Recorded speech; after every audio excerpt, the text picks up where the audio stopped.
So just kind of catching everyone up on where you are, like today in 2025. I mean, there's a lot going on in the world of Demolition. Like you've just launched your own podcast, the Demo Pod.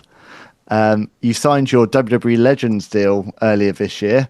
You've got new action figures coming out. I mean, big things happening in the world of Demolition right now. Well, we've been busy, thank goodness. God's looking out after us. And like you said, we got a demo pod that I think is going to be interesting for the fans. Yeah. They've got an opportunity to ask questions and get some inside information about the business.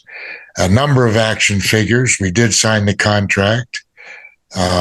We visited Las Vegas and went to the Hall of Fame ceremonies at a request of WWE. So, yeah, I think it's going to be an interesting, not only now, but in the foreseeable future. Yeah, I spotted Barry's face in the Hall of Fame in the big crowd. I could just see his face smiling away during Typhoon's induction.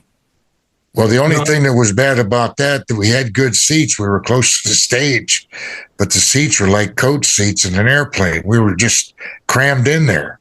I was thinking that, watching that, I was thinking that doesn't look very comfortable for a 4-hour show.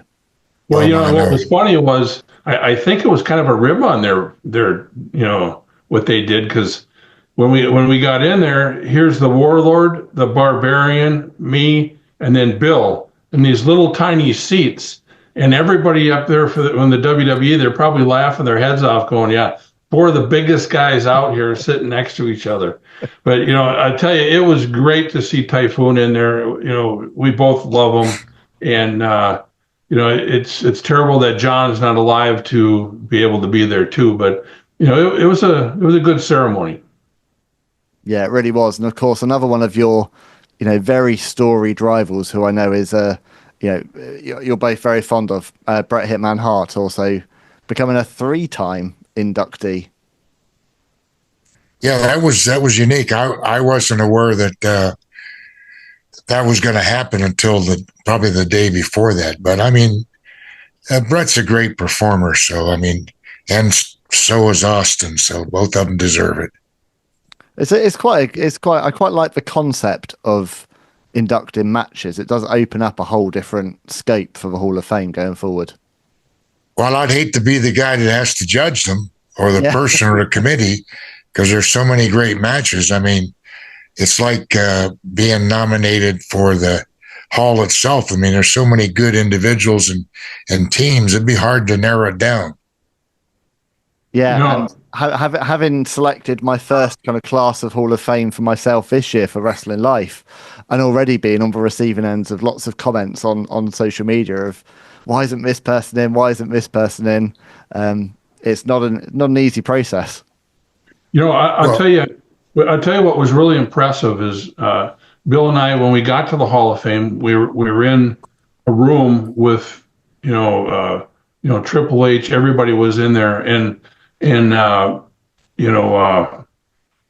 Nash was in there, Stone Cold Austin, and right away CM Punk came up to us and introduced himself, and just a really, really good guy. And then Bruce Pritchard came up, give him a little hug and the whole deal, and Undertaker's wife came up, and it was just a really good thing, because we've been away from it for so long with these people coming up to us, the Undertaker and Booker T and everybody. So it was quite nice.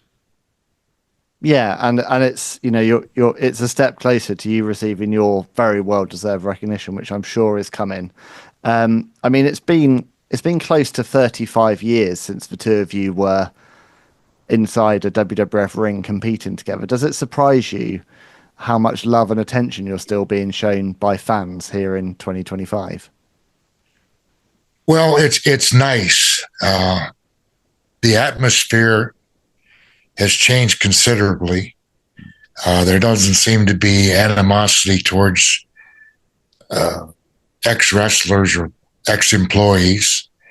And like Barry said, it was heartwarming, because we were just like brought back into the family again, back into the house. And that was nice.